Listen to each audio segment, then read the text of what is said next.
So this afternoon's topic is the keys to grace and the art of blessing things.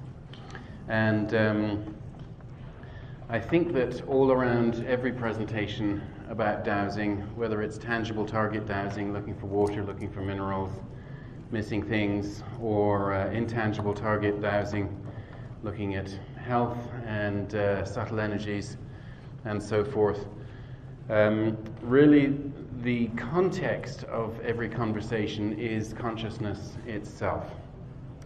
Because dowsing is a tool of our mind. It's a tool of consciousness, and it is, as we know, sensitive to the condition of our mind, the condition of our consciousness. How many people have been frustrated with their dowsing, for example, if they've been very tired, or if they've been very attached to an outcome, or they haven't had enough information, perhaps, or they can't get enough distance? Have we all had difficulty with our dowsing because of the state of our thoughts, or our feelings, or our circumstances? Clearly. So we understand this, and as dowsers we understand this. Sometimes our public is not quite so sympathetic to this.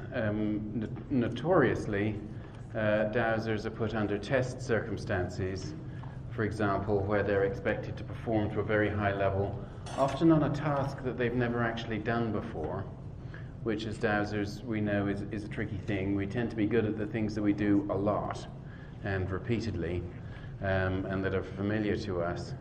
But even so, under scrutiny of non-sympathetic gaze or television camera, then very often we actually underperform as dowsers. There's a stress or performance anxiety that gets in. An equally valid, if frankly not more valid, tool of research analysis is the retrospective trial, the retrospective analysis, where you look at somebody's success rate in the field rather than under lights and cameras. And what we find then is that the top professional dowsers, documented over 500 to 2,000 jobs, for example, are coming in somewhere around 98 to 98.5% successful, which is astonishingly high. But the components to that are the dowser is in the field doing their dowsing, actually, on task and in a situation of response to need, and also, presumably, they're there by invitation or at least with permission. So where there's open permission and invitation, where there's real need, and where the dowser has an opportunity to really be in their own zone, then we see very high success rates, particularly with people dowsing for the same thing again and again and again that they've done before, they know they can do. Find the water, find the water, find the water, for example. So that's sort of just contextualizing that we're understanding this is a tool of consciousness. It's sensitive to consciousness, and consciousness really is what we need to consider, partly because it's fascinating in and of itself, but also because the more we understand the factors pertaining to our art, then the better at our art we can be.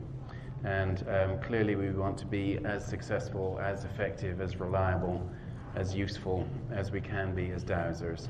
And so this afternoon's session is really looking at the consciousness around both divination and manifestation.